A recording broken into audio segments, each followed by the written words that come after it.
नमस्कार। आज हम एक बहुत ही दिलचस्प उपन्यास पर बात करने वाले हैं, सबीन जावेरी की नोबडी किल्ड हर। जी हाँ। ये सिर्फ एक कहानी नहीं है, बल्कि इसमें राजनीति है, सस्पेंस है, रिश्तों की उलझनें हैं।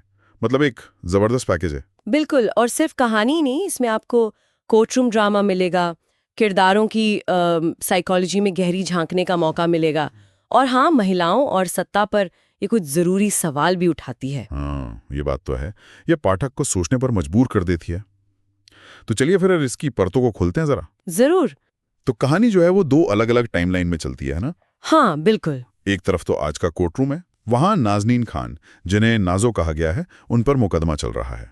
प्रधानमंत्री रानी शाह की हत्या का। हाँ, और दूसरी तरफ है फ्लैशबैक, जो नाजो की नज़र से हमें दिखाते हैं कि वो कैसे सत्ता के इतने करीब पहुंची। अच्छा। सत्ता पलट में अपना सब कुछ खोया था, अपना परिवार खोया था, वो उसी दुनिया में अपनी जगह बनाती है। और रानी शाह का किरदार, वो भी कम पावरफुल नहीं है। बिल्कुल नहीं, एक बहुत ताकतवर नेता जिनके पिता की मौत भी उसी तख्ता पलट में हुई थी। कहीं ना कहीं उनका किरदार हमें दक्षिण एशिया की कई और महिला नेताओं की याद दिलाता है ना। हाँ, वो कनेक्शन तो लगता है।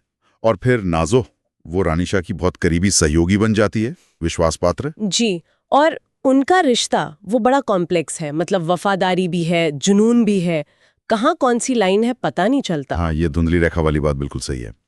अच्छा, जरा लिखने के स्टाइल पर बात करें। मैंने सुना है लेखिका ने स्टैकाटो शैली का इस्तेमाल किया है।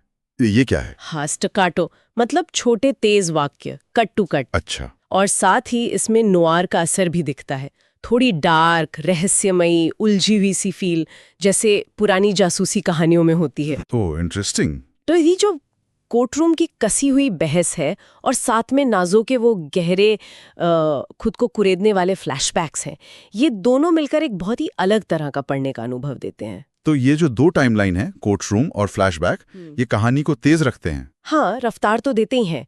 पाठक को हमेशा ये जानने की उत्सुकता रहती है कि भाई आखिर हुआ क्या था, सच क्या है। और नाजो का नजरिया वो भरोसेमंद है, क्योंकि कहानी तो हम उसी की आंखों से देख रहे हैं। यही तो बात है, वो एक अनरिलायबल नरेटर है, हम पूरी तरह उस पर भरोसा नहीं कर सकते। और ये चीज़ हमें सीधे उसके दिमाग में ले जाती है, जो तेज है, कभी कभी जुनूनी भी लगता है। ऐसा लगता है जैसे वो हमसे ही बात कर रही हो। और इन सबके बीच वो बड़े मुद्दे भी उभरते हैं, सत्ता, जेंडर, क्लास।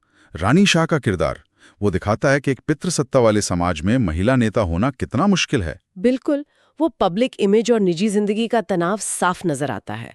और नाजो, वो तो बेचारी पीड़ित वाली इमेज को एकदम तोड़ देती है। हाँ, वो बिल्कुल एंटी हीरोइन है एक तरह से। उसकी महत्वाकांक्षा उसे आगे बढ़ाती है, वो रानी शाह के लिए लड़ती है, पर उसके तरीके वो हमेशा सही नहीं होते, नैतिकता पर सवाल उठते हैं। सही कहा। और ये उपन्यास इसी मुश्किल सच को सामने लाता है कि सत्ता के खेल में, खासकर महिलाओं के लिए, महत्वाकांक्षा और नैतिकता में अक्सर टकराव होता है। रानी और नाजो का रिश्ता भी इसी टकराव का आईना है शायद।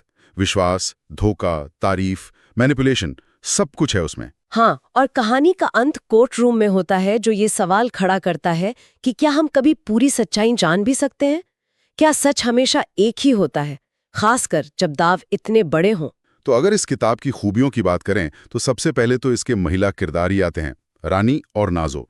दोनों बहुत मजबूत लेकिन खामियों के साथ। जी हाँ, वो किसी बने बनाए खांचे में फिट नहीं होती, और कहानी की पेस वो भी कमाल की है, आपको बांधे रखती है। और ये जो थीम है, महिला महत्वाकांक्षा, सत्ता के साथ मिली भगत, समाज की उम्मीदें, इन पर भी गहराई से सोचने को मिलता है। बिल्कुल।